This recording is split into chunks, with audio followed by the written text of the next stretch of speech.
For 40 years, I've walked the line between worlds and am well versed in death. But I want to have faith in humans. Give me something to believe in. Earth below me, sky above me, fire within me.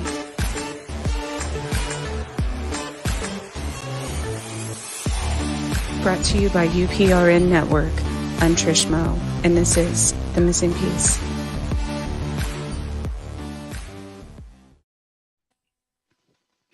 Good evening, New Orleans. I'm your host, Trish, and this is The Missing Piece. It is Monday, October, my favorite month, October 3rd.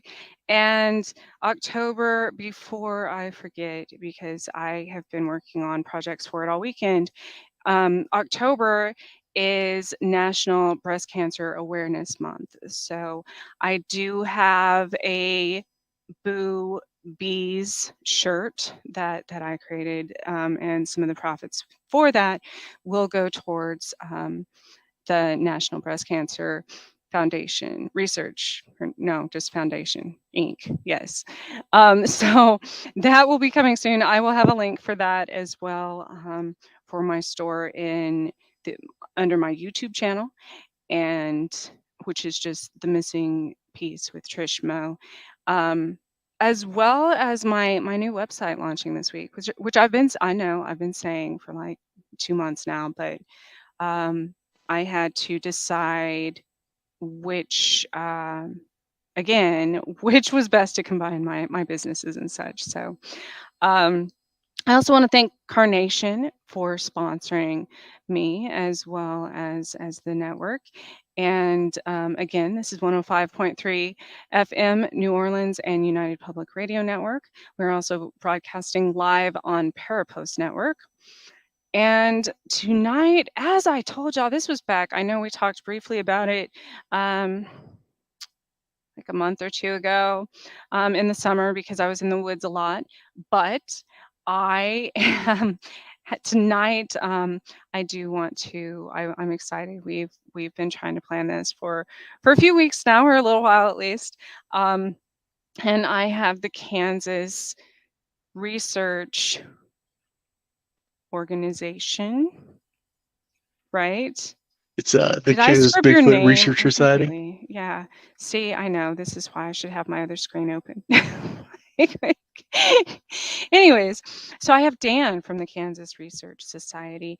And do you all have a website? I just had your Facebook page, but we only have a Facebook page right now. We do have our paranormal site is rtpkansas.com. Okay. So we do have the website there. That's the paranormal side, which is linked to this as well. So yes. Yes. When you said you're updating, I didn't know if you had an older one to refer people to, or because I didn't know you existed until about 2 months ago when I came across your Facebook page. So just give us, Dan, give us a little bit of a background to how you all got started, where you're all from. Sure. Yeah. Well, I'm from Wichita, Kansas, Midwest. I've been here all my life, 50 plus years, right at 50. Jason Roberts is the owner of Kansas Bigfoot Research Society. He started on another team that was called Bigfooting Kansas. That one has been dissolved because the owner stepped away. So Bigfooting Kansas, we brought everything over to Kansas Bigfoot Research Society. They started 2010, I believe, 2009, into the Bigfoot research in Kansas. They were doing some traveling around, doing some hiking, and came across some prints in central eastern Kansas, down here. Yeah, just mid Kansas on the eastern side. Came up with some prints, and from there, it just blew up. We found, well, actually, I wasn't here, part of the team when they found it, but over 40 miles or so west of Wichita, in the Nenaskal rivers, and there's several basins of the south and the east and forks. They were doing some trail running through there, and chasing prints, and they came across some horsehair that was had some fleshy material against it in the Huh. fence. So they took it as a specimen. We still haven't got that tested yet, though. But um, yeah, we've been interested in the foot for quite a while in the Kansas. We've heard a lot of stories, so we just follow up on what we can to see what we can come up with.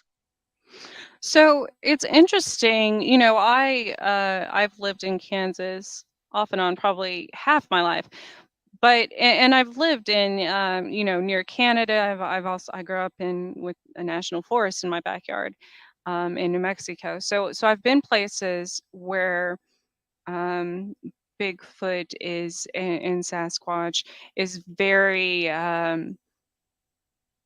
very well known, you know, Mhm. very especially New Mexico, growing up there in New Mexico and my native background, it's just it's something nobody even questions it, you know, up in the mountains there. But when you look on maps and such where Bigfoot sightings have been reported, I noticed the Midwest isn't, I mean, there are scattered reportings, you know, and sightings and things like that. But people here, I've decided, just don't report anything ever. I mean, Right. that's for crimes, it doesn't matter, like, there's it's just it's something that I don't know, you know, this even went back to, like, UFO research that I was doing in cowboy time, you know, like, early 1800s, where it's normal, all these people, their families, they're like, "Oh, yeah, they you know, great grandpa so and so wrote about that in his journal." But we don't report things, on a mass scale, I guess I should say. Do you know what is your take on that? Why do you think that is? Well, talking to several ranchers, talking to hunters that go out into the field, they all discuss seeing strange items out there, seeing foot, casting spots or Mhm. footprints, and they're seeing structures and stuff of that nature. But yeah, reporting it, they don't. I've only seen a few reports, um, mainly along the river corridors, the Smoky Hill River up there between Wilson and Salina. There's some caves along the river. We've chased a few things up there to try to find what we can find. But yeah, as far as reporting things, I don't understand why they don't. When you react to somebody or talk to somebody in the community about what we're out there doing, they all have stories. Right. But as Yeah. far as reporting them to the news, they just don't. The only one locally, well, actually, there's two stories locally that I know that has been reported to the media, and that was over in Hutchinson, Kansas. We had a couple that were reported along the Arkansas River or Arkansas, however the country that repeats that. But right there, they've had two sightings of a mature male, is what they said, walking it up and down the river, and then south of Wichita on the interstate, right there by South Haven, they had a report of a juvenile. Somebody broke down in their car and they seen a light colored haired, almost a light brown to a white juvenile Sasquatch run away from them in a fence line. But that's the only two that I've ever seen reported in Kansas, other than hearsay. And it's interesting because, you know, and it's more common for obviously even for UFOs or paranormal, anything to be reported around you know, Kansas City, Wichita, Topeka area, because those are really the only. But Kansas, most people don't realize, it is a really big state with not that many people. I mean, yeah, we have the three big cities, but and even Salina, but it's not as far as population and the amount of land we have here. There's a lot of land and not that many people on most of the western and even aside from Wichita, the south, southern, eastern, and western um, parts of the state aren't very populated. So I know even in the Topeka, even close to the Topeka area.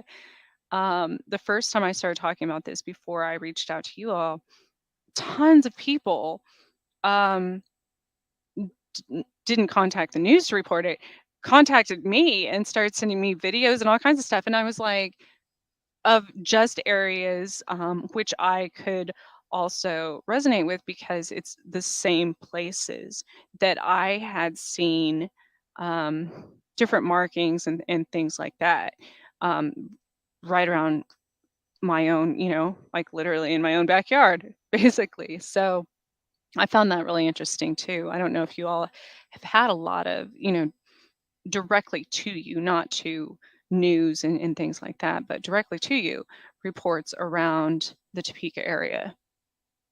Yeah, we've had several people from the Fall River, uh, Pittsburgh area over to the southeast in Kansas. That's Um, south, right?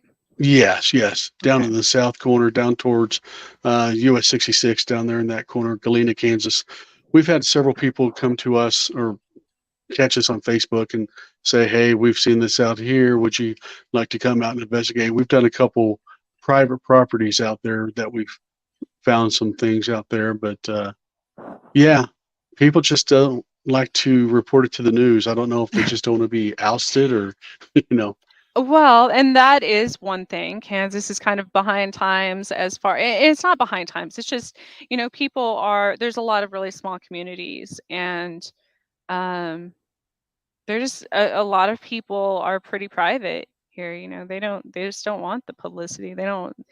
Um they don't want people on their property. Yep, Which I completely understand that. That's something that coming from I was born outside of Roswell, New Mexico, so I completely get that. Families are still questioned by tourists and the government and everything else. So, correct. um, Yeah. yeah. Um,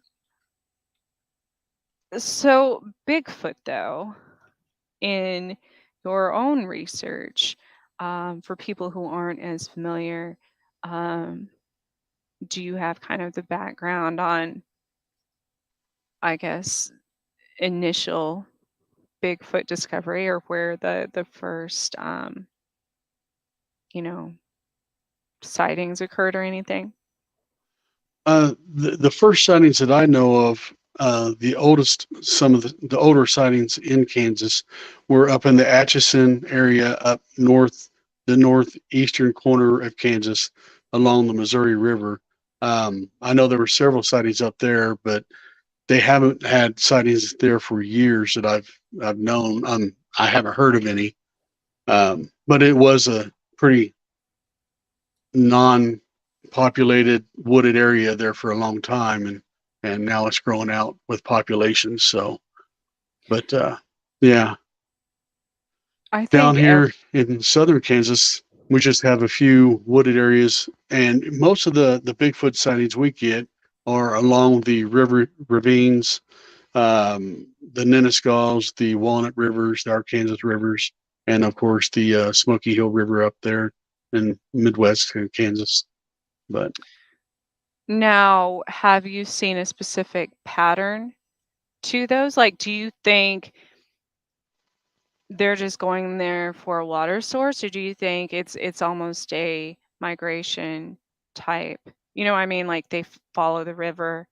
Um, well, I would venture to say follow the river because most footprints that we were able to catch back in the time, that we did get a few castings from were heading south, and I don't know if they were. I mean, Oklahoma is renowned for their Bigfoot and Broken Bow area and the Tahlequah areas, and I believe maybe it's just the population is starting to grow in the central Kansas area with the farmers removing what vegetation is here, and maybe they're moving south, or they just may be doing that due to weather changes too. I mean, right. Yeah, I but we have didn't two neighboring know states. if because the climate here is so extreme.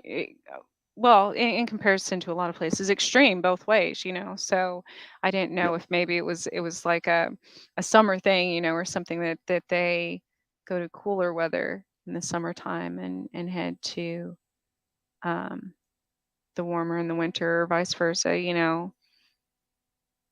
Yeah, Um, that I haven't delved deep into. Um, we catch most of our prints in the fall. I mean, really? so yeah.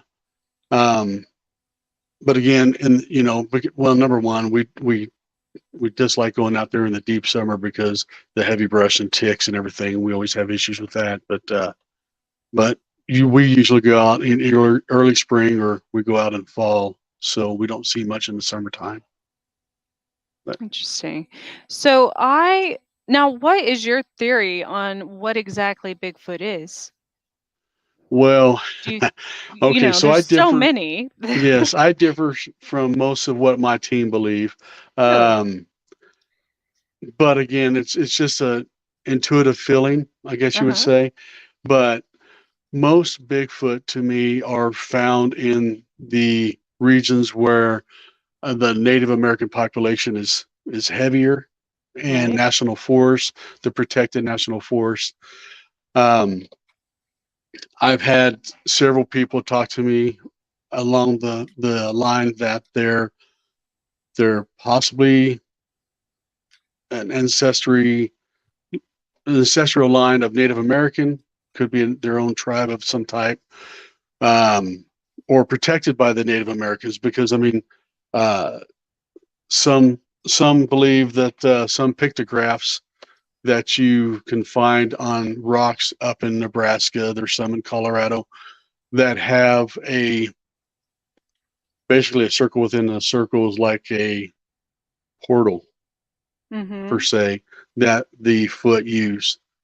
Um, do I believe that? I haven't seen that yet. I would like to see that, but I have Really? not. But yeah, I do believe that they're an old tribe of I don't know, Sasquatch or Foot. I mean they're their own in their own realm, but I don't believe they're interdimensional. We've had some people say that they're aliens in big wolf suits, but I don't know if that's a true fact. But Well, that's what I was going to say, with and that's when the last time I talked about Bigfoot on here, I was trying to I swear I just, of course, maybe I'm not supposed to mention that. It goes with the whole native background thing. We don't mhm, usually talk about these things. Um, and I had this whole printout from a newspaper from 1876, I believe, um, which was from Washington State. But it went like I had it in my hand, right? I don't know what happened to it. But it went along with when I was reading that, it went along with what you were saying. But Washington had an Osage tribe back in the mhm. day.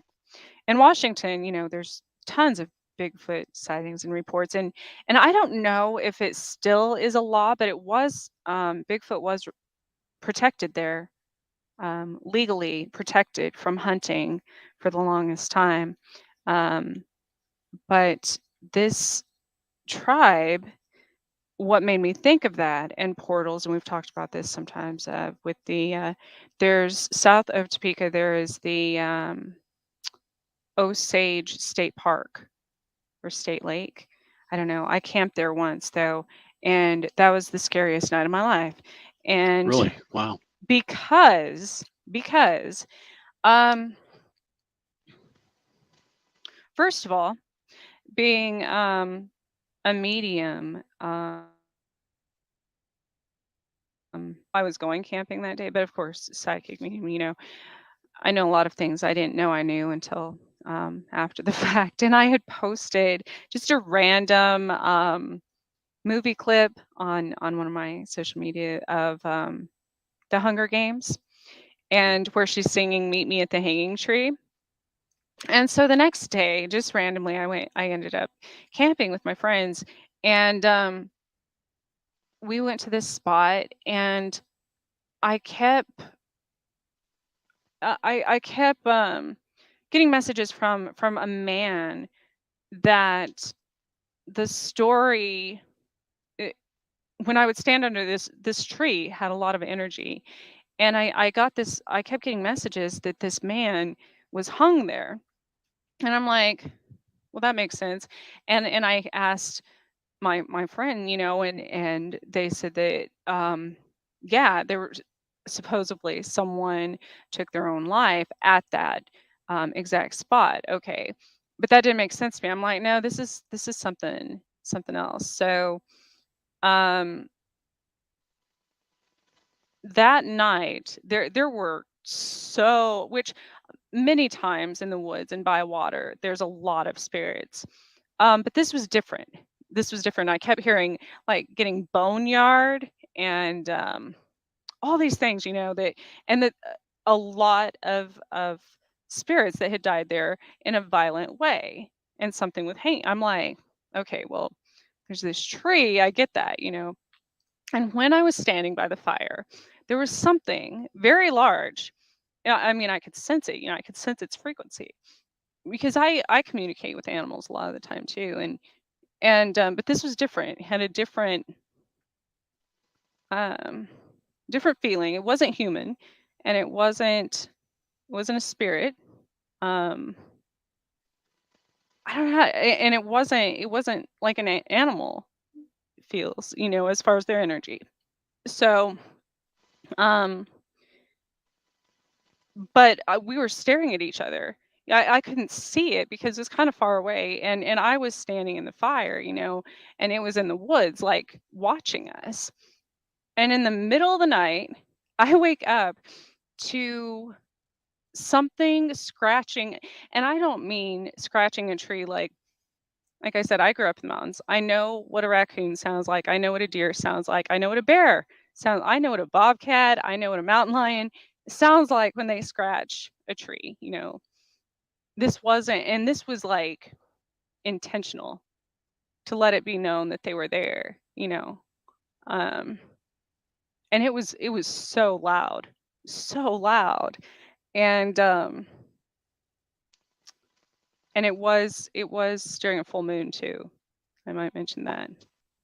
So later, after I got home, so I don't ever do research, but for on places before I go to them, because I don't want that to skew um, any of the messages or intuition or clairvoyancy I might have. And I did research on that, and there's a place by that where wagon. It used to be one of the wagon trails, through the state, and during the winters it was a specific spot where the settlers would um, get stuck, and it became called the boneyard because a lot of people died there just um, in the harsh winters crossing Kansas. Okay, well, that makes sense. But then I found out, digging deeper, that wasn't just a tree that one person was hung by. It was the hanging tree of Kansas. Like, it was the first hanging tree of Kansas, which was, I'm like, that's interesting. So there's all of that energy there.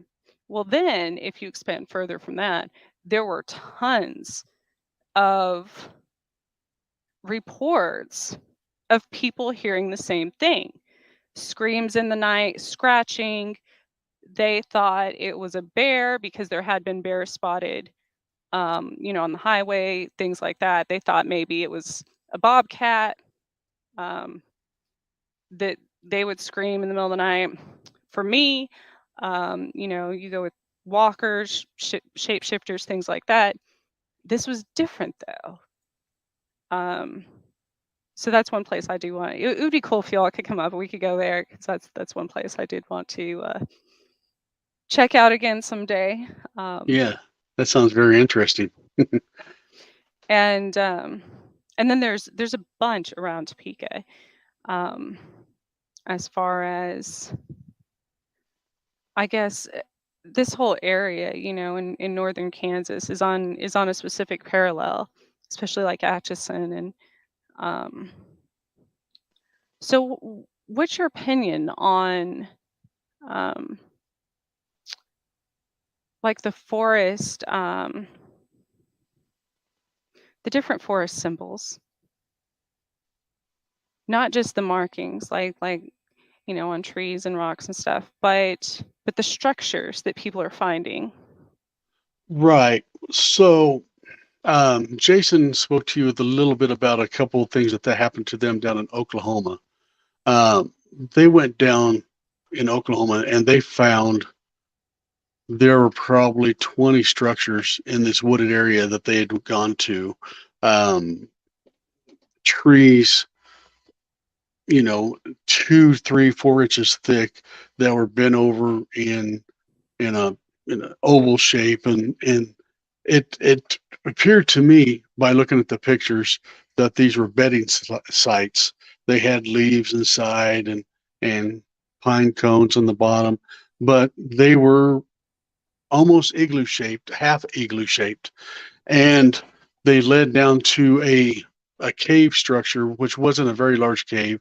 I mean, it was tall, not too deep, but they were everywhere. And then there's almost like a semi cross, like almost like a TP frame, bone frame, but not quite circular. It was only partials, and they could probably throw brush up. But yeah, they found several of those structures down there when they had their foot sighting down there in Oklahoma. And that's what I was trying to find. I can send you, and I can also post a lot of the pictures I have. I haven't gone back to any of those places this summer again with the ticks and things that were really bad this year, and I already have Lyme disease, so um, but that was something that I found interesting this close to the city. Um, Well, and that's another thing too. I was thinking on. So I don't know. There's not a lot of sightings that I've ever heard of in Texas and all that. Um, but we went down to Galveston, Texas, myself and my wife, and we did some investigating down there. We spent 3 weeks all together down there investigating the paranormal, of course. However, we came across more of an old lost Indian tribe, aka giant situation. So in 1900, they had the Great Flood, Great Hurricane down there that killed 6,000 plus people in Galveston. Well, so after that, they buried the city under 8 feet of dirt and rock to sit there and elevate it. But they found when they were doing that after the hurricane, they found graves of 7 to 7.5 foot tall Native Americans. I mean, mhm. hundreds of them down there. Um, so I don't know if looking at some of the maps and you look at through Oklahoma and you look into Kansas along the Arkansas and the Walnut Rivers, the Chisholm Trail back from the 1860s to the 1877, 1878 that drew up into Wichita, then later went on to Dodge City. That's where they brought all the cattle. So maybe I don't know. I've always believed that the foot and the squatch is more of a vegetarian lifestyle. They do eat some meats, but mostly vegetarians. But I mean, maybe at that point, because of the sparse land at that point, they were eating cattle and taking cattle from these. I don't know.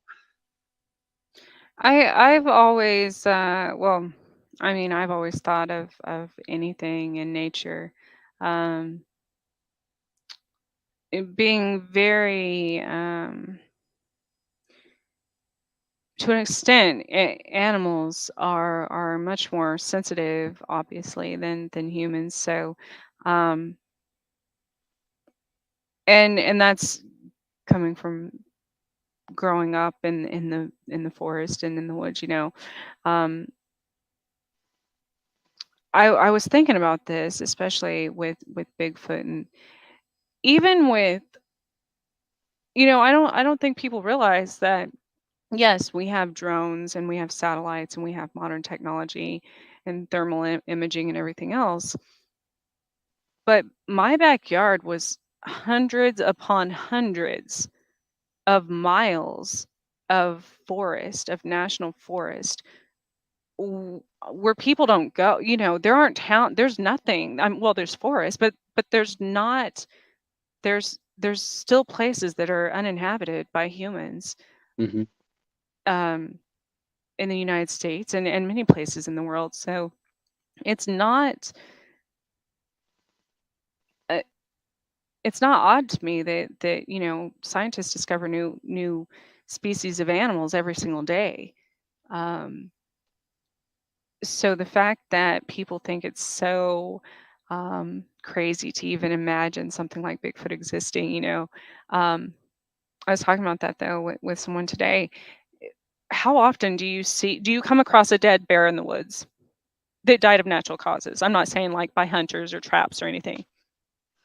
Not too many. They're Yeah. spooked away. I mean, they're taken by their Very, own. very rarely do Yeah. you come across a dead bear. So people are like, well, why haven't we come across, um, a Bigfoot that's died of natural causes?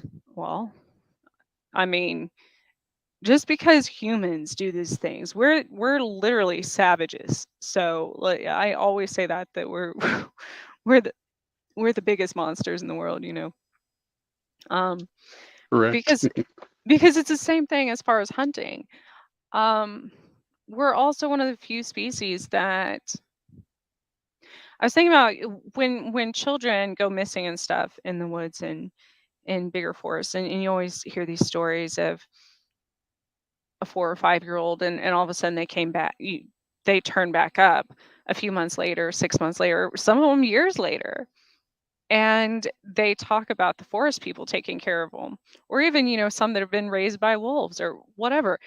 Animals don't, it's like the circle of life. They don't see something that's smaller or less. They know that that's going to disrupt the ecosystem and the Hmm. whole. They're smart enough to know. Okay, if we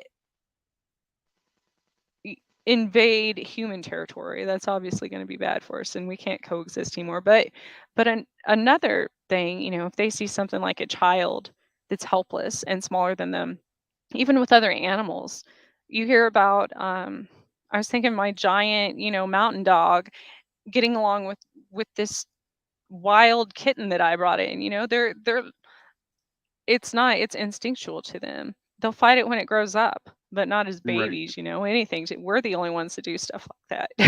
Like we don't. Right. Well, that gorilla where that 5-year-old child fell into the pen, that gorilla Oh, protected the child, and I mean, even protected him from the zookeepers. yeah. So, yeah, why would a Bigfoot not do the same? I mean, they're humanoids, you know. So, And I think with in New Mexico they discovered um some more of not only the giants but older tribes than they realized even existed in North mhm, America. And they didn't even consider those giants. There's I mean even look now, there's basketball players and stuff that are 7 foot tall. So these bodies or bones they discovered were between 7 and 9 foot. Now in other countries, there's Bigfoot reports of what, like 10 to 15 feet tall even. Um, but to this day, near the Mexican border, as far as and southern New Mexico, there's, I forget what it's called, that where you grow hair all over your, I mean literally like thick hair. Um, I don't know the name of that now that they refer to it.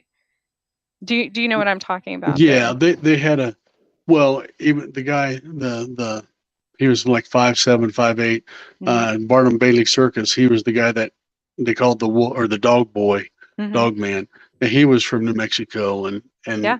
all that hair just grew on his body. So Yeah. there's more than there's a lot that happens more often than people realize. It's just Hmm. it's another one of those things that's not um it's not publicized. It's not like, why would you want, especially in this day and age, anything like that that you make public, and somebody wants to make it an experiment or a circus sideshow, or you know what I mean? So it's not that it doesn't happen. It's not that there's entire where I live, people don't want to be found up there. They live off the grid for a reason, you Right. know, and um we heard of entire families being like that, and covered in hair, and it was just normal. We thought that that happened everywhere. So, Yeah. Yeah. Not everywhere, but but yeah, I mean, if you haven't been you wouldn't know. You wouldn't know these exactly, things. exactly right. Yeah. Well, I mean, there's, whole families.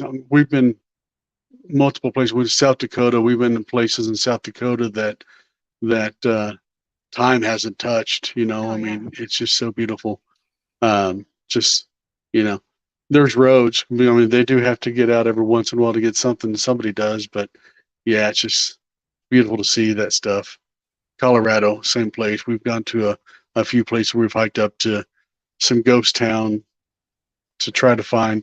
Well, of course, over by Canyon City and Salida, we were there. Were some over in the 14ers. There's some Bigfoot sightings about 3 years ago that we went to try to see if we can see anything. Man, I tell you what, you start walking through some of them woods, you don't feel alone. You're not alone, but man, you feel so isolated from everything, and it's scary. And see, I only feel like that now, but growing up there, that was felt safer to me than being, in a town or a city.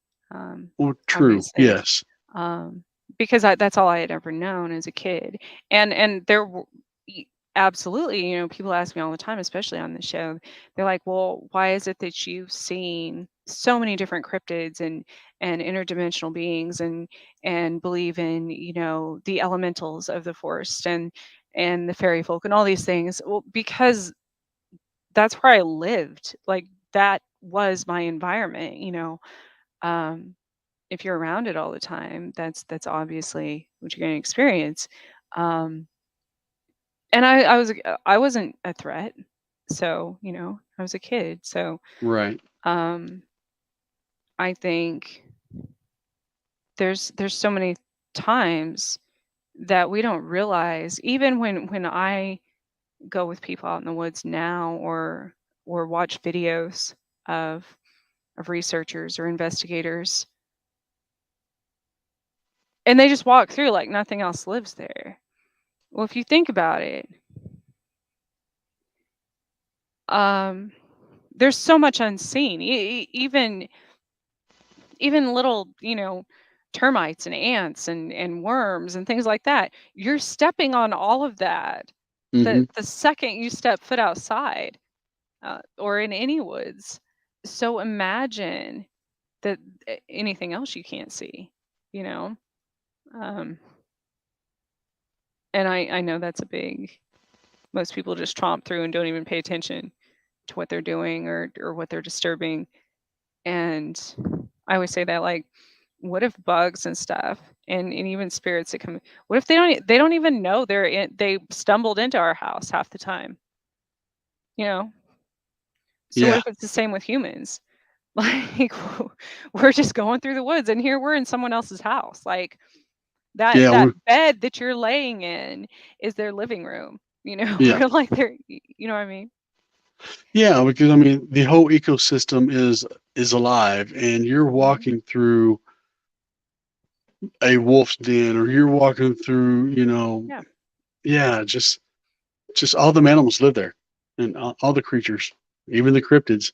They're there, and they live through there, and you're walking through their home, and you know, going through the well, what forest was that we went through up? Well, I know one big one, the Blue Ridge Parkway over there by Marion in North Carolina. Just walking through Oh, there, that's a big, yeah. Oh, that was crazy. Um, just listening to the ecosystem, the birds and the animals, you can hear things that I don't know what they were, but it was a beautiful noise.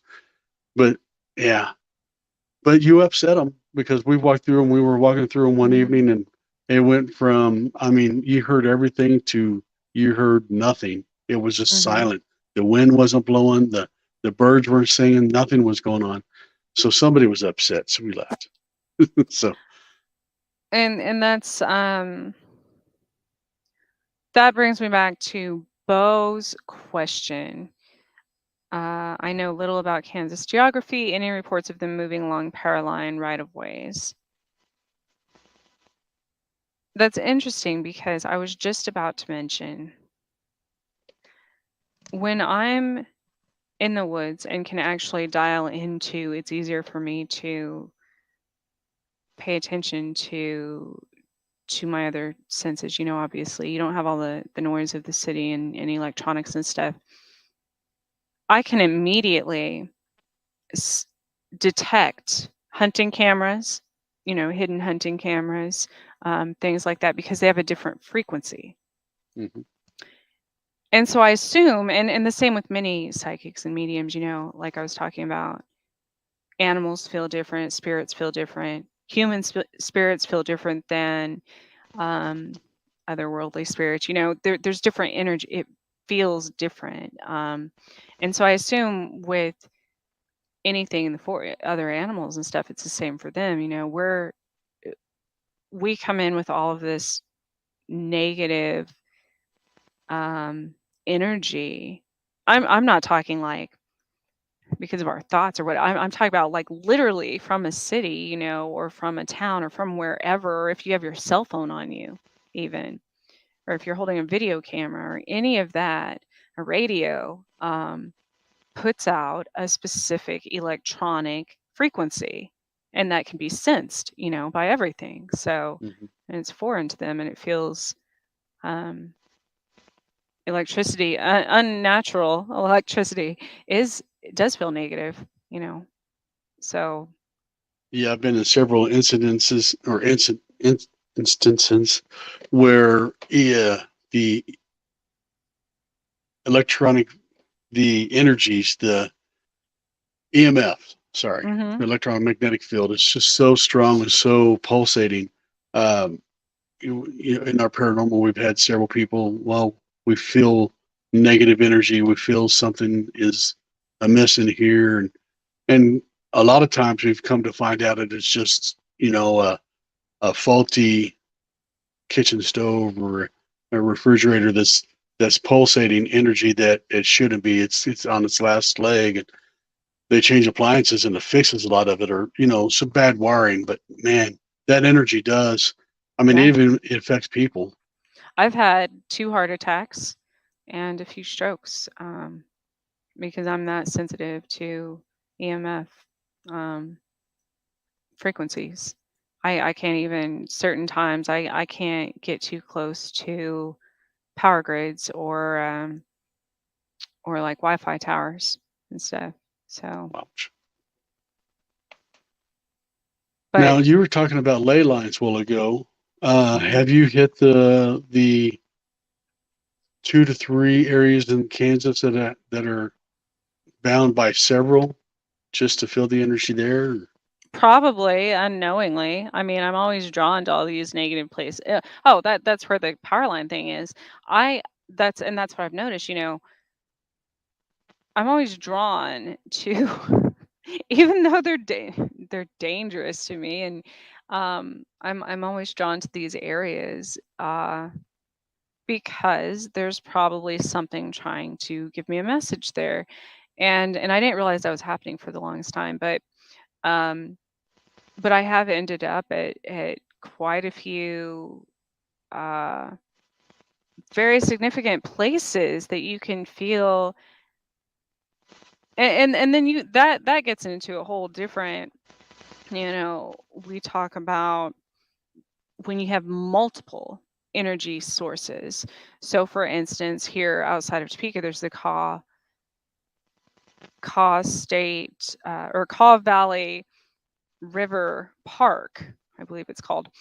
And so there you have water, but there's also a train that runs right by the river. So there's another energy source, that puts out a lot of energy. So you have the water, which is a lot of energy. Spirits are automatically drawn to water. Hmm. Um, you have the train, which is another source. And then there's it's next to where Miniatures used to be. Well, I mean, it still is, but it's not operating. Um, which has towers and higher power, um, higher outputs of power lines and things like that. So you've got three major energetic sources there in one spot. Um, and many people believe that portals and such can be created from that alone, given the right date or Well, time. speaking of Meningers, I believe, yeah, portals are well open there. That place has a lot of energy that was left there from a lot of years as well. So yeah, that's a crazy area. And that's one of the areas that people see quite literally. I have pictures right in front of the governor's mansion of different footprints and things like that, which you would think which is astonishing for one, because the governor's mansion is completely fenced in, and of course guarded and everything, and there's security cameras everywhere. Hmm. So if something was trying to be inconspicuous, there's no way it could be, because that's kind of an open space. Um, but I'm wondering, either A, um, maybe those things, because I know a lot of times EMF exposure has that effect on me. Maybe it's very disorienting and it confuses them. And that's why they would be seen near power lines or out in the open like that, or somewhere that they wouldn't normally be, if they were in their right mind, I guess, or you know I don't Yeah, know, that's there's like a do you hear that? Every time I say EMF, there's a weird like uh-huh. interference on that. Yeah. Yeah, like that. Let's see. Um, Trace said, well, she's from Nebraska. The Mormon Pioneer Cemetery. I've never heard of that place.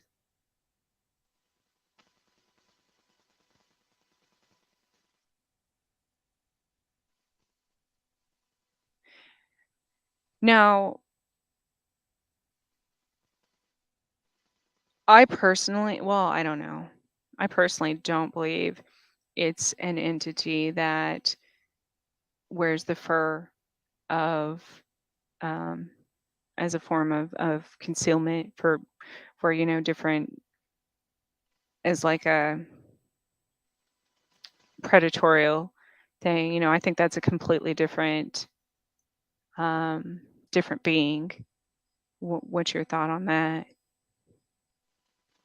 Well, yeah, if they're predators, I would think there would be more sightings, more Hmm. visual and video sightings. I mean, because they would be going towards, they wouldn't be walking away from and trying to hide. But I mean, because they do, they like their sovereignty. They like to be hidden. They don't like to be seen, which is, I guess, hey, leave us alone. We're you be you, I be me kind of thing. And that's what they do. But yeah, I could never see them being predatory. I could see them So protecting their grounds possibly, but one of most recently, and I only I've watched a lot more this year than I have in forever, but I only watch movies. If it's something I'm drawn to, and or somebody mentions that I should watch it, and it's something very relevant to to real life, Um, and recently, the new movie Prey came out, which is another in the series of um, the Predator movies. I guess I never saw those either back in the day, and that's it's based on going way back before any of the modern or I guess the most recent ones prior to this one that are set in modern day. This goes back to the time of native and indigenous tribes, and you'll just watch the trailer for it, if nothing else, Okay. because that movie, and now since after seeing that, I'm like, okay, either that is exactly what Bigfoot is, or it's exactly opposite. Because again, I don't think it's I don't know, in all the times I've encountered Bigfoot type things in the woods and mountains and stuff, I'm like you, I haven't felt that aggression or that predatory, like certain animal behaviors would be. Um like big cats or mountain lions, things like that, bears. Um But that movie, and I couldn't even watch all of it because it resonates. It was like a trigger thing for me as far as extraterrestrials and stuff go that are the more predatorial type. Um, but it was very interesting how it just watched them, and they had no idea. They had no idea that was there. And that's exactly everything in that movie is almost exactly like things I've experienced, and that's terrifying. That's scary. Um, so that's a good one to I'll check it watch. out. Yeah, I haven't seen it. Um, and the whole theory behind something that's almost translucent, which a lot of people describe a lot of things in the woods as being, even on Hmm. video. Even the I can't think of his last name, Mark. Oh gosh, from Colorado. He's one of the major Bigfoot investigators there. He has a channel called Colorado Bigfoot, maybe. I don't know. I just came across him recently when I was, um, planning a trip to the wolf sanctuary there. Hmm. Um, but he said the same thing. He said, after all these years, what I've discovered in the woods, there's things that look almost translucent, uh, like they're made of water or something. That's not the case. Right. I mean, we're all made of water. So so that's it's not like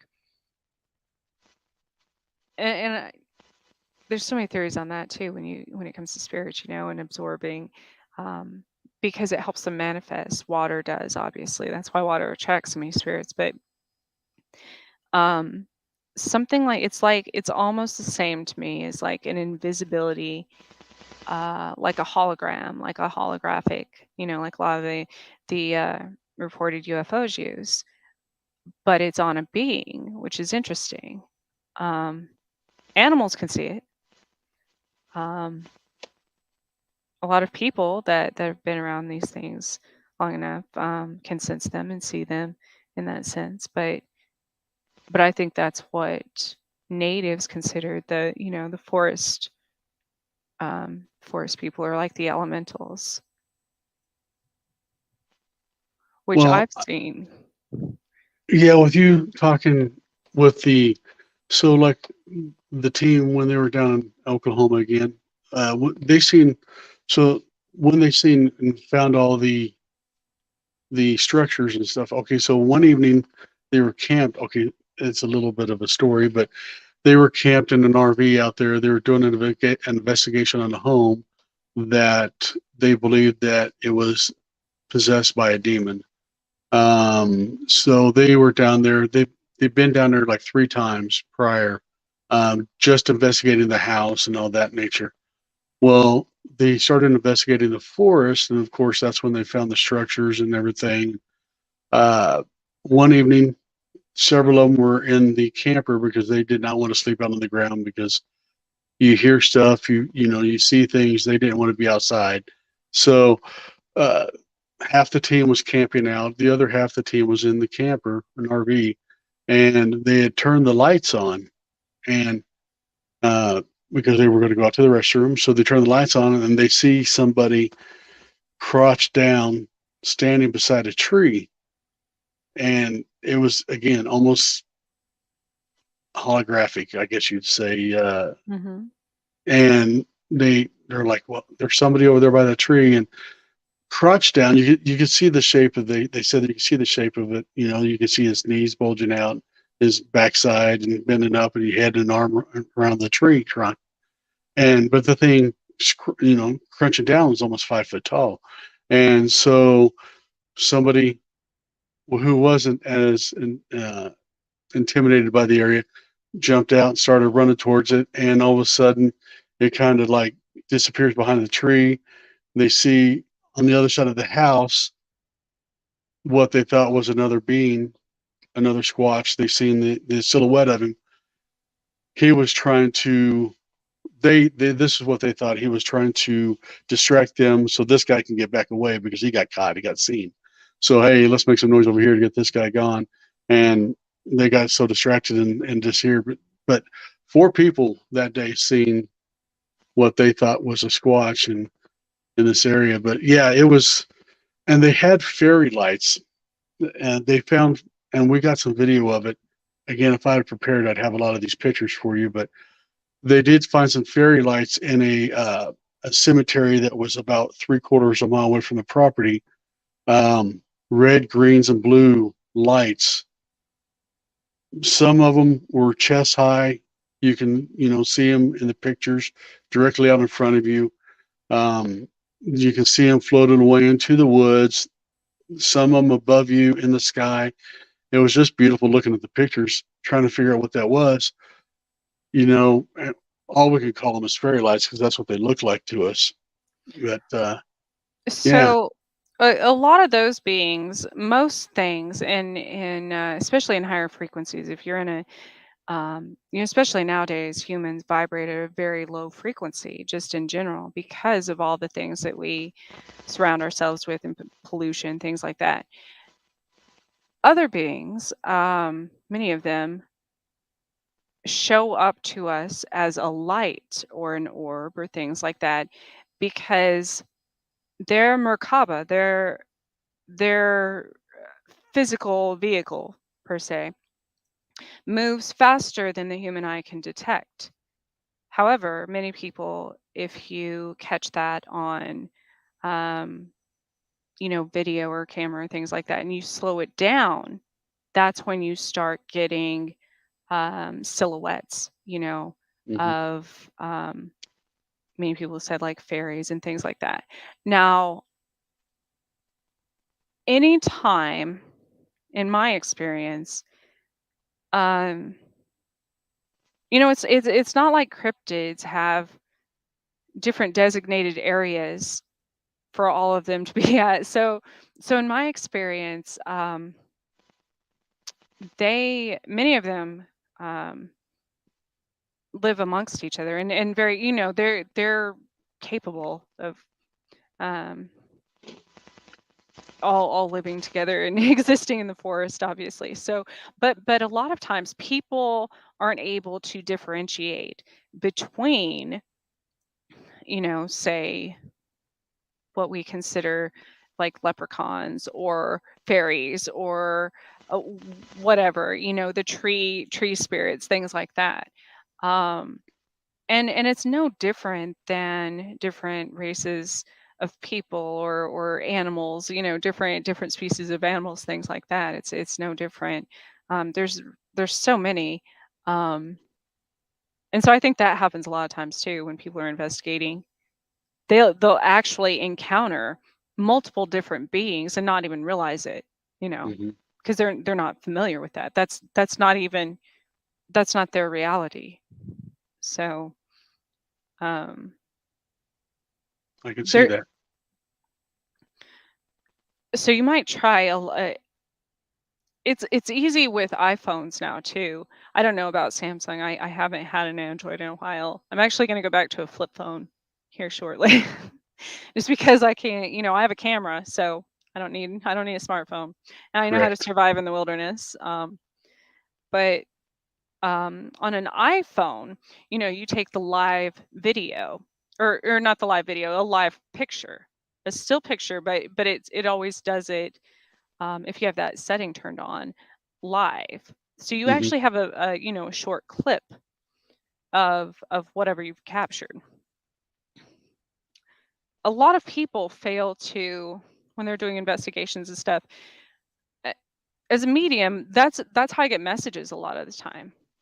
If I go back and I'm drawn to a specific picture, at face value, it might not seem like anything's there. I play it live and I'm like, oh, wow, I missed that.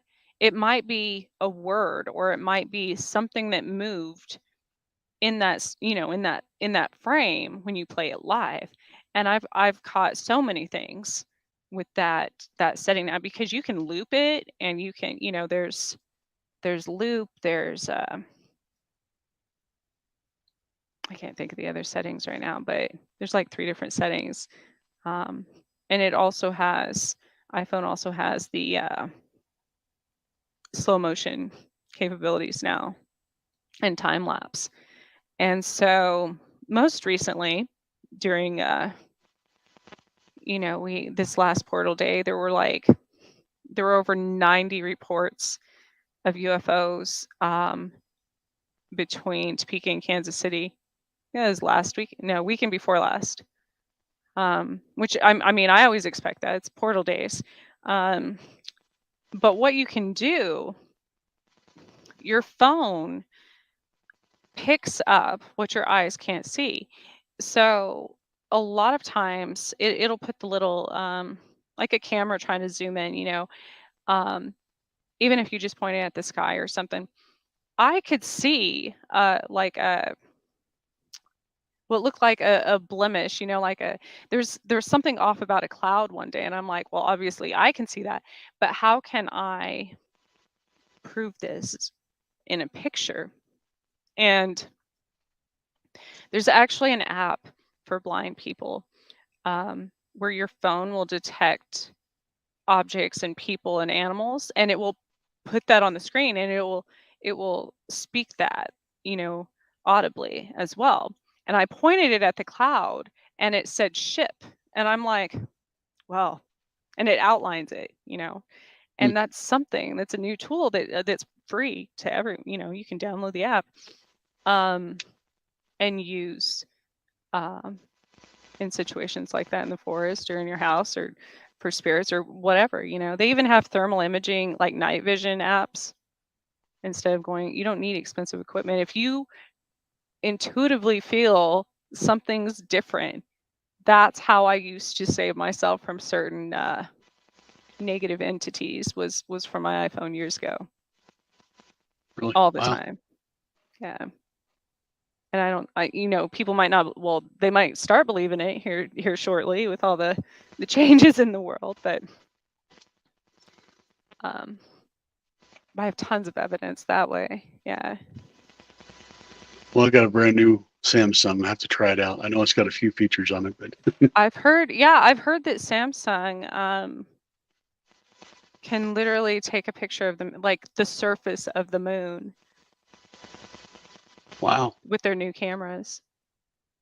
Yeah, this thing's supposed to have 100 times zoom, but I haven't tried it yet. So, Yeah. hmm. So that's a way to capture things, especially in the forest, that you can't get close to. There's so many new drones. I don't Do you all use drones? We have two drones. We're scared of them. I've got one that I've played with a little bit. I've not been able to uh, master it at all. So I'm trying though. That's that's what everybody tells me, because as a photographer, I want to get into, get my drone flight certification or whatever. At the same time, I'm like, gosh, I have such a love-hate relationship with technology, even satellites. I'm like, is that cheating? That's kind of cheating, um, because that means we don't have to physically, now, which I love. Again, you can pull up Google Earth and go anywhere on this planet, literally. Um, Right. but at the same time, that's still cheating. Yeah, That's still cheating. That's like, um, so that's my reservation. But also, they're so expensive. So I'm they like, if are. I'm gonna buy one of these, a piece of $3,000 equipment, like in a good one, um, and then what if I crash it, like in the middle of the forest, somewhere that I can't get to? And Yep. but I Yeah, and guess, you don't have good flight time on most of them. If you buy an, extended battery, you might get, 20 minutes out of it. yeah. Well, I'm just getting up and 300 yards into the forest and it goes dead. What do I do?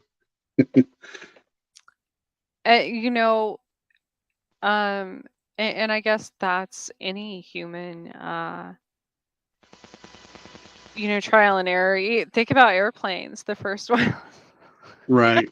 like that statement that was literally one of the first, Amelia Earhart. Like, Yep. well, I'm probably gonna run out of fuel, at some point. I don't know the area, and it's a very expensive vehicle. Exactly. Yeah. Yeah, okay. I don't know. Have you explored? I want to go there. I can't ever think. I know it's the White Mountains, on the Oklahoma, Kansas, like Arkansas border. Um, Uh, the Ozarks. is that still part of the Ozarks, like the southern, where Jesse James, buried treasure is, or whatever? Yeah, Ozarks. Yes, yes. That's still Yeah. Ozarks. Yeah. The dark Ozark area down in Oklahoma. Ozarks go clear down into Tahlequah and Broken Bow, Little Rock, So Arkansas. So yeah. Broken Bow.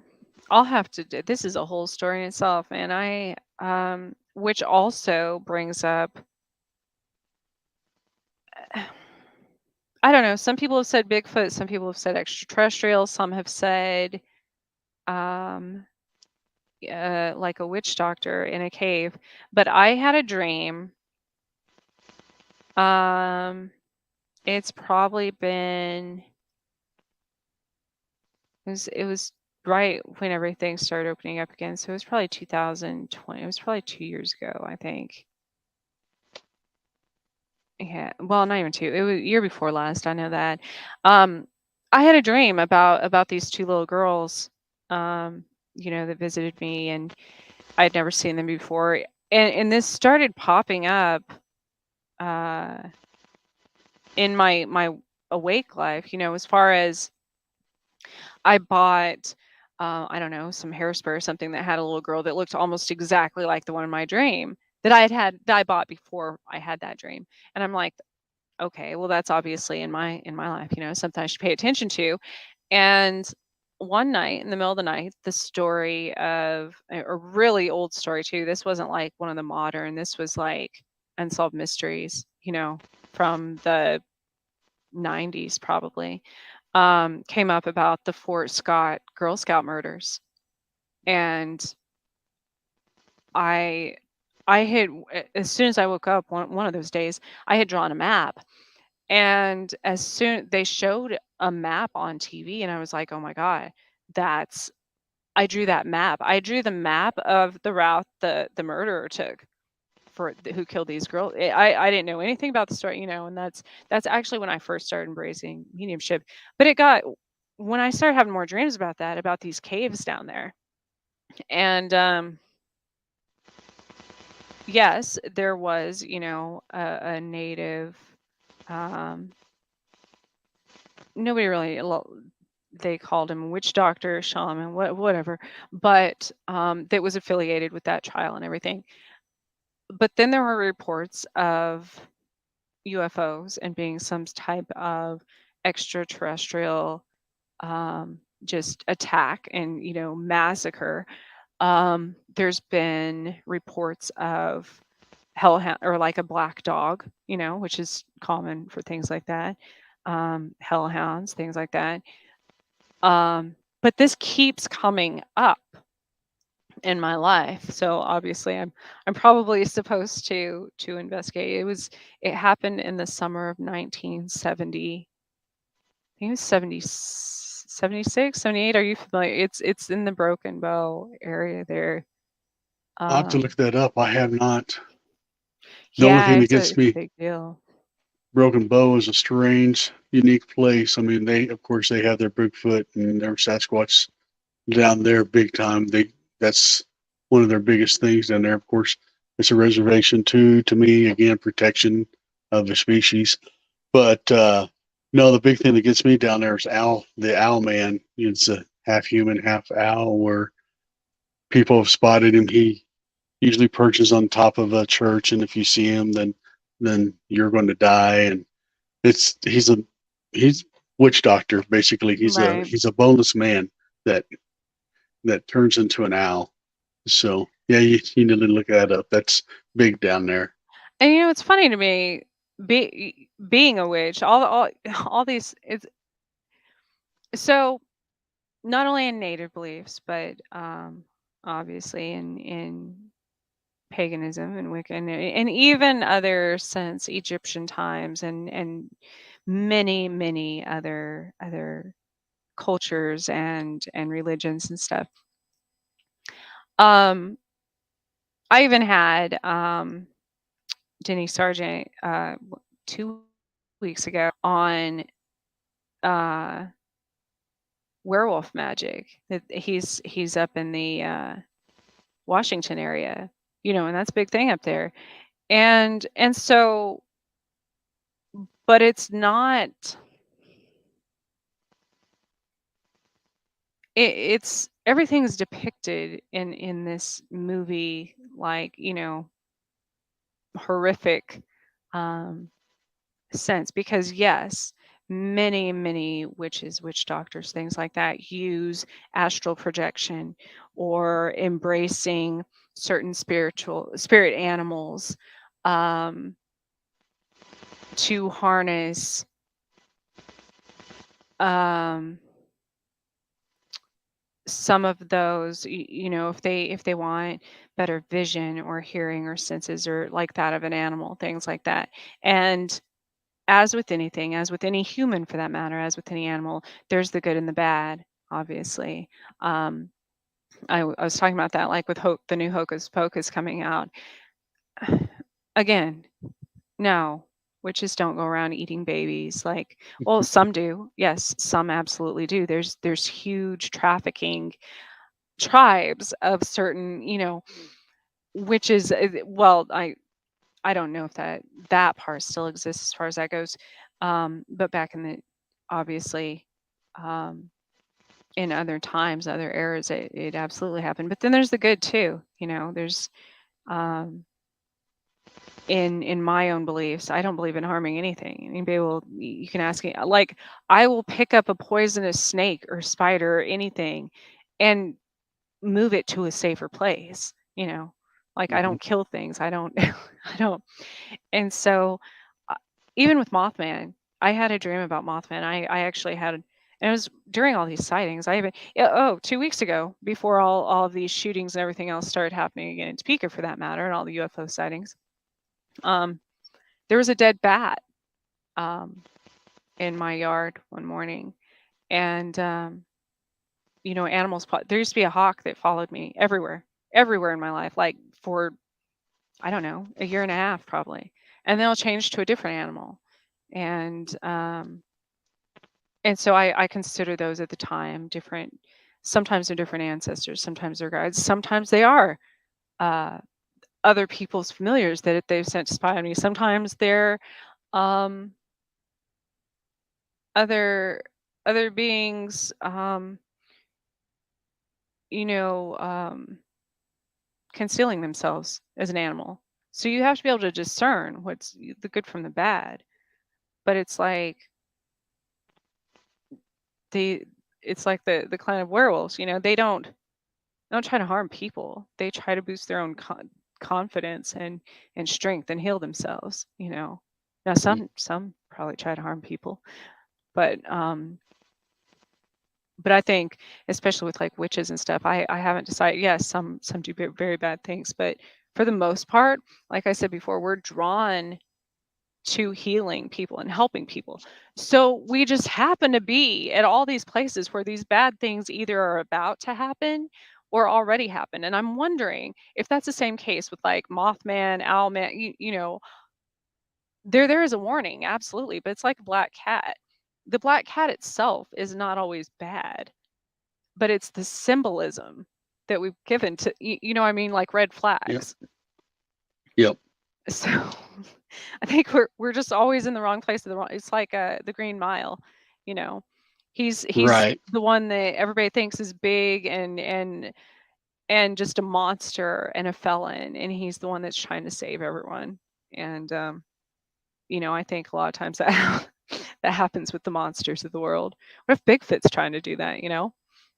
It could be telling and trying. Well, again, you go to the missing 411. You go to read the stories on that. So I've many. never read that. Well, I've read some of it. I try to watch the documentaries. They're not as good as the reading their chronicles or the but yeah. There's again. You were speaking earlier of children gone missing 2, 3, and 4 weeks out in the wilderness, and all of a sudden they're found at a trailhead, well fed, no big Hmm. issues. Said they lived with a family of hairy guys. Yeah, So I mean, and it's the same situation. Then of course there's some people that did come up missing, but yeah. yeah. Now, even in my own experience, yes, while I say there were very good things in the woods growing up, you know, that I felt safe around, that I felt protected by, there were some very bad things that would try to I even recognize that now as an adult, that would try to lure me to the woods. Now that is the predator type Mm, mindset, because you try to get something away from its pack, you know. And so other animals view, when they see a family unit together, people investigating together, whatever, if they have, especially demonic, anything really, um, of course, it's going to try to lure that one away from the pack, you know, and get, because that's just in any creature's mindset, you know. Obviously, taking on one, picking them off one by one is easier than the entire all of you together. So, yeah. um, That happens in investigations often. yeah. But yeah.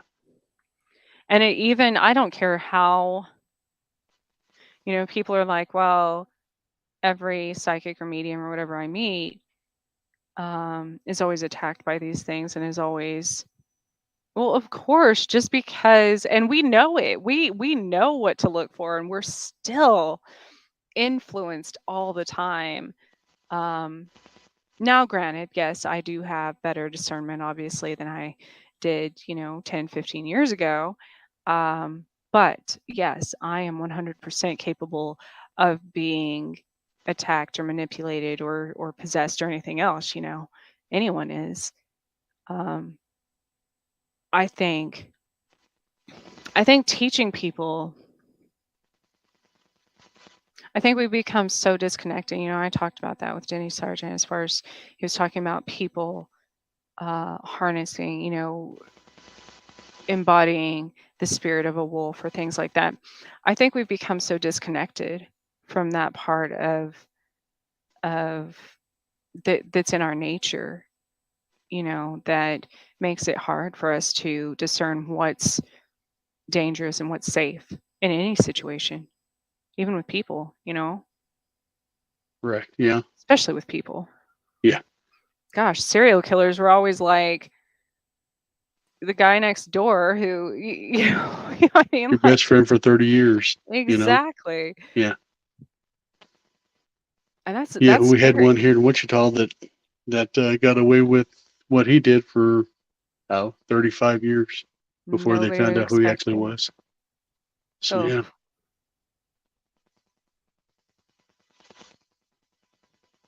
man. We always talk about, well, when I lived in Colorado too, um, it was always the people from out of state or from cities that got attacked by bears and mountain lions.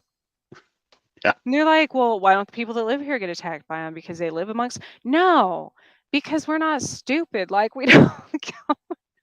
Yeah. Who we're turns not. around We're and not trying to feed them and pet them. You know. yeah, here, go pet that buffalo.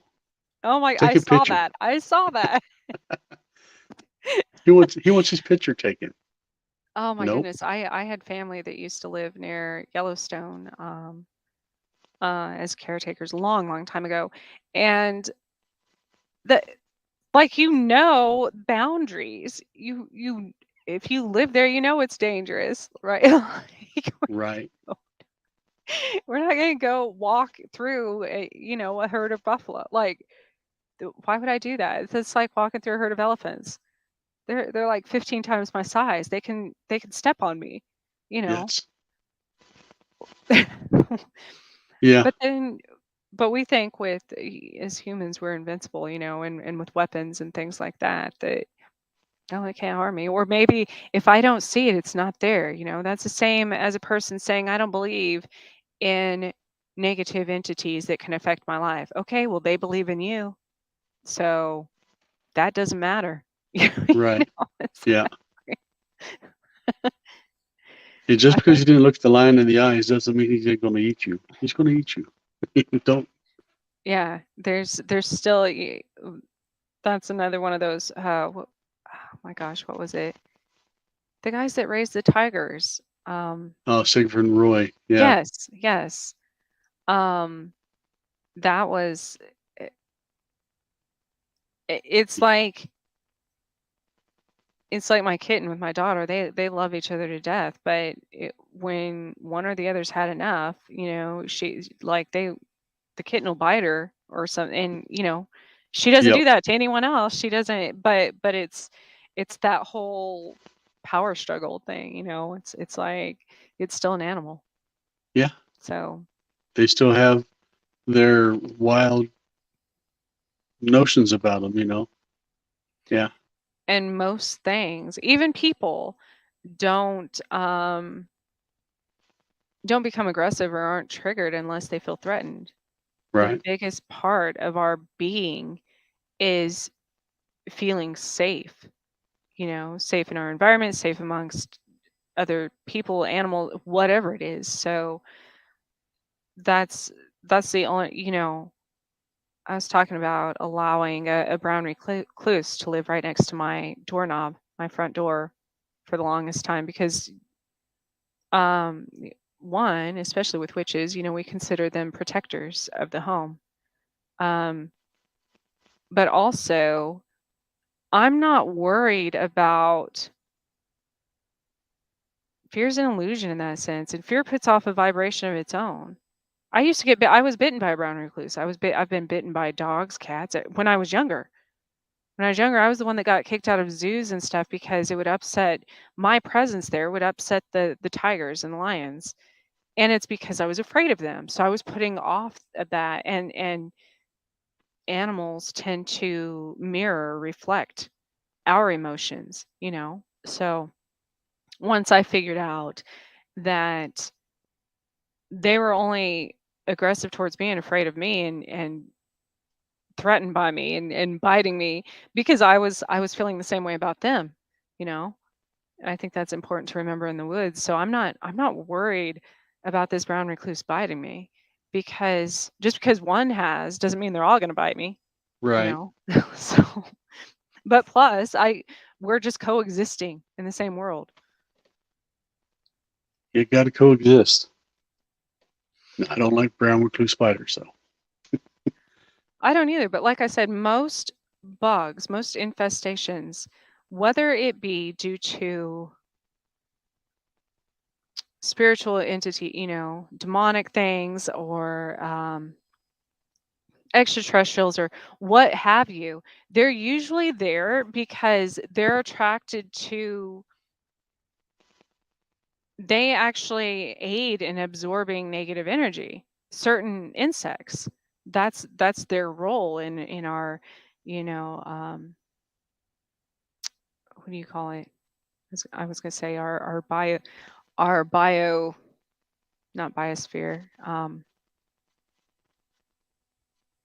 Oh my gosh, Our when you echo have environment, or like, yeah, um, and so no matter if you don't do something to change that environment, then they're gonna keep coming back no matter what you do, you know. And recently, I've heard all over people, we forget that. So if you get rid of whatever negative thing is in your home, whether it be spirits or people or bad electrical systems or what have you, usually the insects go away, you know. And so there's that. Yep, yeah, here, yeah. of course. Um, and it's like over the last few weeks, I heard people. What is that? Maybe it's me because I'm getting excited and I just started affecting the electrical systems. You know, I'll zap out the whole. That's happened too. Um, but but over the last few weeks, people have talked about there being so many snails and slugs Hmm. in the Topeka area.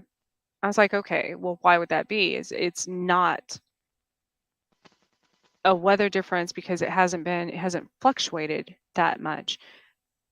Well, I was, the only again, TV comes on, gives me some message I needed to see, was talking about during the World War, I believe it was World War I, maybe.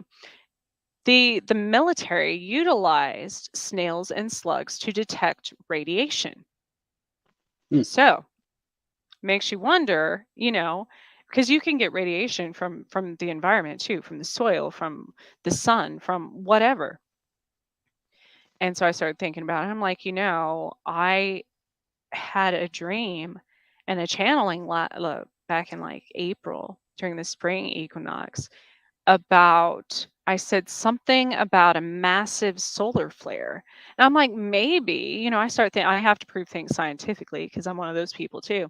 I'm like, maybe there has been, that's why I've been like, man, it's so nice. I don't want to go outside, but I've been trying to avoid well, I always try as a redhead to avoid the highest sun parts of the day.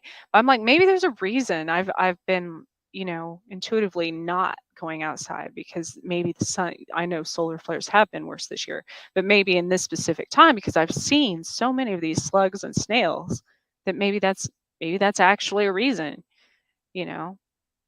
So anytime I feel threatened by spiders or bugs or snakes or anything, there's a reason they're there. There's something else there. Those are the places you should investigate. Good call. Unless you're like me and just, you know, I consider um since mosquitoes love to eat me, the spider's webs catch mosquitoes, so and flies. You're doing me a favor. Well, that is a good way to look at it as well. Yes. Yeah, we have recluses often in our basement. The house does have a spirit in it. The basement is a little different, but I always try to figure out why basements are always haunted. I haven't been able to figure that one out yet. But basements are always the creepiest spot of any that are attics. So, but I think basements are because um spirits often are, well, for two reasons. Either A, they're buried under your house and you're closer to the ground in the basement, you're underground in the basement, or um, because actually, I just thought of something, a totally different theory that I had never thought of on that. Well, I was going to say because a lot of times they use, it's like people to ground yourself. You have to be closer to the earth, right? mhm.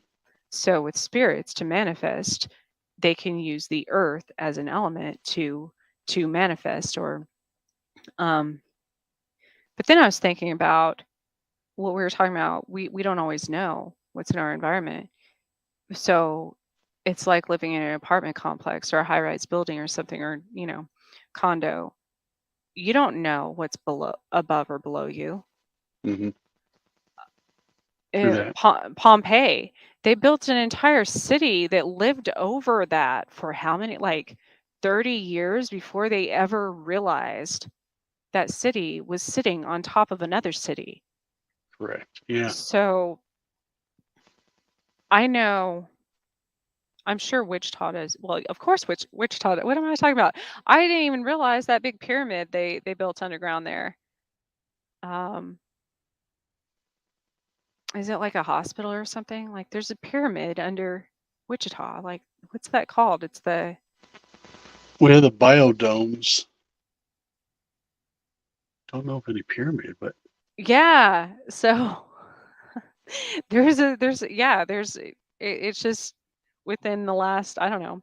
Kansas has the most extensive underground storage and tunnel system out of any state in the United States because the military used to store, it was temperature controlled. They used to hmm store documents and stuff. That's another reason, actually, spirits might like the basement because it stays cool and it's dark there. Temperature control. So that would go along more with interdimensional beings or another, I don't know, something that lives underground perhaps, because I was considered the Jason months, like the horror movies and stuff, right? Which would be, uh, you just go JASON, right? So July, August, September, October, November. That's always in my life where I experience the most attacks spiritually. Um, I was abducted the most during those months. Things like that, that were the most dangerous was the Jason months. And I always think of, like Jason, um, the horror movie serial killer Jason type. Um, and that's how I remember that, July through November. And um, if that were the case, that's fall. Like that's the perfect climate. That's also when certain planets align on those hmm portal days, um, which makes interdimensional travel easier. So, Wow, and that would have to do with climate because they can't come in the heat as much. that would make sense. It's pretty deep. I have Sorry. to remember that the Went off Jason on thing. a No, on that's a yeah, I went off on a tangent there. no, no, no. It's good though. Those Wow. are all, and people don't, it astonishes me. I'm not saying you specifically, but any investigating group, and it might, again, I'm autistic, so I often see things completely different than, from a different perspective than others. And then I also don't understand how others see things from equally um amazing perspectives. So it goes both ways, but um there's the first thing I do on any investigate, I don't care if I'm researching a plant or animal or whatever, is pay attention to the time 100%. Because yes, timing is fluid, but numbers are are very symbolic, hmm um, in the way the universe works, and science has proven that, along with it's like the Tesla code and everything else. Numbers have their own frequency. So if you assign a time of day, a logistical um, degree on the Earth, things like that, uh, it's important to pay attention. Map coordinates, things, the day of the year, all of that, the phase the moon was in, because you start to see a pattern. And people say, well, some days I go to this place and I get tons of activity, and some days I go to this place and there's nothing. Well, th- that's because most likely you were drawn there on a portal day. So of course you're going to get tons of activity. And then any other day it's going to seem like just a normal place because it's not, it's almost like opening up the freeway. you know, Right. all of a sudden, and so there's tons of traffic coming through. But then other times it's closed We've when you're experienced that underground. with our public. Yeah. Yeah. I want to know that I know this it's this pyramid and it was built and then there's like not that much information about it. Um I was always Yeah. drawn to Wichita because it has the same flag as the New Mexico state flag. I love Wichita to an extent. I wish they would. Well, we have a hard time with Wichita with accepting the paranormal, the history of this place, and they don't like it. The people like it. The city does not. So, but Why yeah, do you think that there's is? they don't want to sit there and base their city on history and knowledge. I mean, it's we go to Western Kansas. They strive on the history because history is what made them. But Wichita, they want to strive on the aircraft industry. They want to strive on, well, jobs, and they don't want to strive on the historical side of what we have. There's so much history here. There's so much history in Kansas. I had no idea. No idea. And it goes back further than people realize.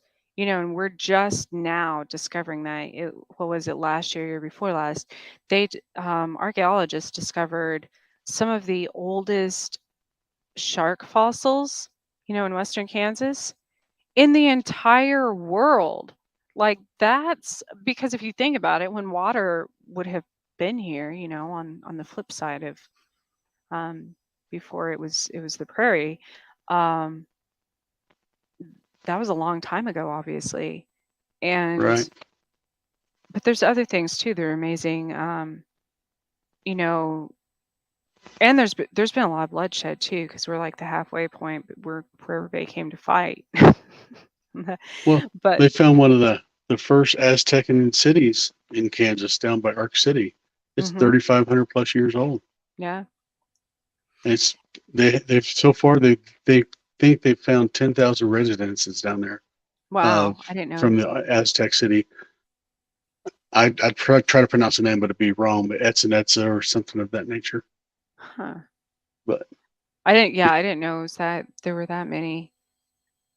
But there's a lot, you know, even like the prairie grass in the Flint Hills, outside of in the Manhattan Salina area. Most people don't realize. I watched this at the Discovery Center there in Manhattan. They have the whole history, of the prairie grass. The roots of prairie grass is longer than any other grass. I believe any other plant in the entire world. It goes what, like, I don't know how many feet down. It's crazy. Um, so in spirituality and the metaphysical world, when you consider something's power, um, it's like the redwoods of Colorado. I almost said Colorado. Good Lord, of California. They're older, so of course you have the wisdom, but their roots go deeper than any other tree. So it's the same with like the prairie grass has longer roots, so it's closer to the source. mhm. Um, and that's what makes it resilient, I guess. And I think that's why a lot of things are underground. I'll Plus, tell we you. like to bury our past. Yes, yeah, we do that well.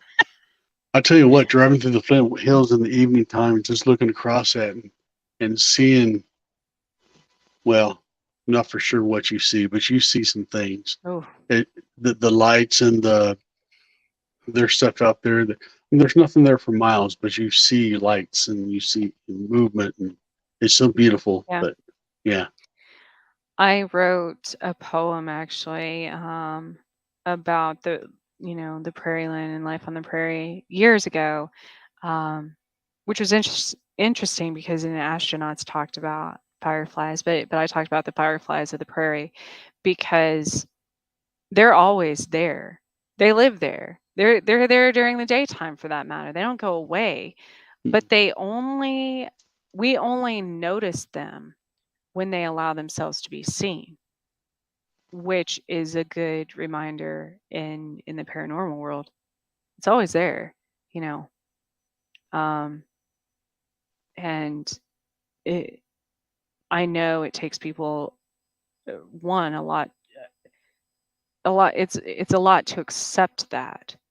Um, but it's also a lot to get used to, especially as a medium. Like I blocked that part out of my life for a long time, and now, yeah, it is. It's like people around me all the time, 100%, and things, and always, always. No, I'm never alone. None Right. of us are, but I'm No. consciously never alone, like ever. you know. Well, And we so, all live on the same plane. mhm. We're just in a totally different dimension. Just a different level. Different levels, It's, different devils, yes. as they say. I don't remember what that was a quote from. It was something back in the 80s or 90s. Um, Because the but spirit world's, yeah, it's crazy. I think it's a horrible disservice that we don't teach that as the first thing to learn in school, or um, I think eventually we will. But Well, it's kind of crazy. We're actually, uh, Jason, I, and Jake on the team, we're going to be speaking to a school in a couple weeks. They have a paranormal research, well, a paranormal class. Uh, no, like, really, yeah, huh? it was kind of, yeah, it's like their JC class or a band class, but it's a paranormal small group that we're going to speak to here. It's on the 17th, I believe. So yeah, it's going to be interesting. Never done anything like that at a school, so we'll see. That is exciting because it makes us more accepting, Yes. not only of our own experiences, about talking about our experiences, about sharing them with others, um, but accepting of sharing the world with other beings. Yeah. We're not all high and mighty here as humans. It's not, we don't own the earth, just like we don't own the universe. I never got that. Like, who put us in charge of, like, oh, that planet's mine and that one's mine and that one's mine. You know what I mean? Exactly. Like, Yeah. it does- That like, moon belongs to Earth. That's ours. We own that. yeah, yeah. We got a How flag could on there. you own the moon? Like, what do people? It doesn't even make sense to me. It doesn't. It's absolutely absurd. Um, but it's the same concept that we sell energy, electricity, water. We buy water. We buy air, for that matter. We buy filtered air. Right. Yes. Why? Why? Kansas, of all places, we import beef here. Do you Yeah. know how crazy that is? Yeah. That's crazy. Like, why would we be importing beef from anywhere? Why? We export all our wheat out and we buy wheat from foreign countries, but Oh we sell my all ours to gosh. foreign. It's just a money grab. Yeah. But it would use so many, the resources that we could cut down on if we just utilize what we have, you know. Yes. And that's why I think these programs in schools, to give us a better understanding, so the next generation doesn't go around killing everything, and then 100 years down the road be like, oh, shit, we probably should have saved that because it probably could have helped us. So Exactly. um we should be training more deep divers instead of astronauts, like, use what we have. I don't get it. I can't. I Yeah. can't do it. Well, Well, right now, I mean, our bees, our wild bees and our oh, honeybees, and that's that's going to be the end of us if we sit there and leave these to extinction. I just learned this last night by coming across, I do genealogy too, and I came across an old newspaper article. Did you know? Because this is coming up, Thanksgiving time, turkeys almost went extinct No, during the Great Depression. Yeah. Yeah, really? all of Why? a sudden, other meat was not available. They cattle and pork and those industries, and because the farmers couldn't afford not only the feed but all of those additional costs, and so turkey hunting and breeding and farming and everything became really big, and especially there was a whole I forget what town it was, somewhere in the west.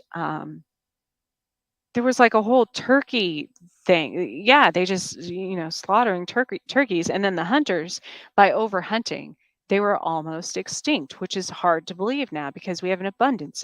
Well, you would think we have an abundance of turkeys, but Right. that's how easy, and due to specific conservation efforts during that time, they brought them back. That's it's crazy. Like, Yeah. that's how easy it happens, though. Yeah. Yeah. Even humans are on a path now of almost a point of almost no return, of repopulating, of a rate of repopulating humanity. Because over the years it's become not and this is since the 70s. This includes um, countries like China, and that restricted how many kids people could have and stuff.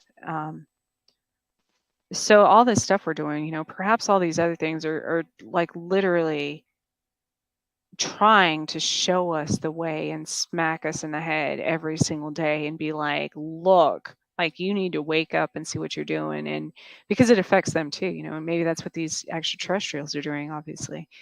Could But be. Yes. we're Hopefully like, somebody listens soon. oh my gosh, they're probably like, oh my god, we can't just sit aside and watch this.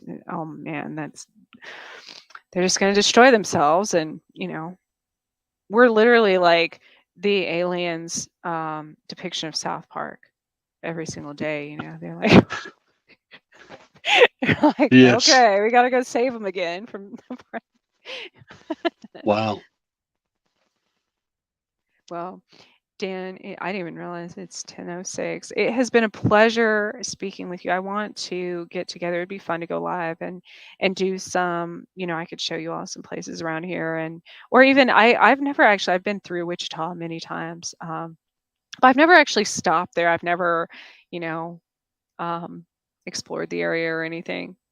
I do want to go to Oklahoma, the northern part of Oklahoma. So There's a lot to see there.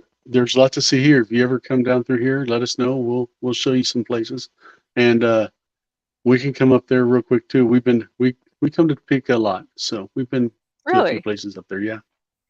Well, we see, haven't in the last year, but we have. So well, shoot, I mean, see, everything we say is relevant. Yes, shoot, is becoming absolutely ridiculous here. The crime is insane this it last is. year here. So that is one of the things that I try to consider as well when going anywhere here, is the safety.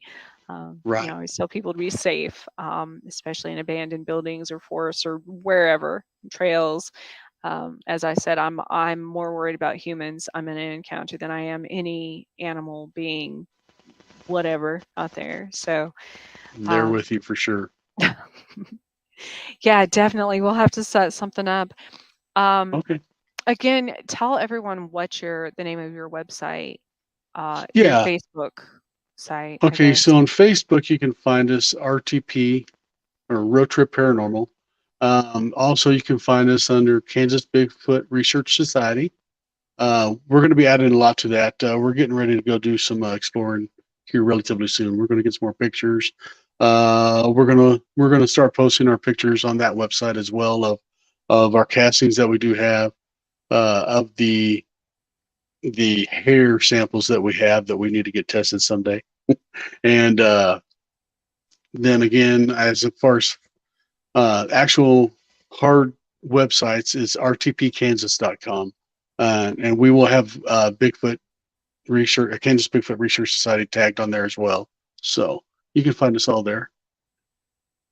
And you can, I will also um, put that in my, not right this second, people. Don't be like, I went there right now because I can't see my YouTube page, but I will post that on my, in my about section in the comment, or not the comments, the about section there. I also started doing something because my daughter, sometimes both my kids actually always, they're highly intuitive. A lot of times they channel just as much, if not more than I do, certain places and things. So, my daughter always wants, we always do scavenger hunts in the forest and things like that. So I'm doing a new thing and to incorporate kids. So a lot of these things like witches, aren't as scary as they've been made out to be in movies, and Bigfoot, the same thing.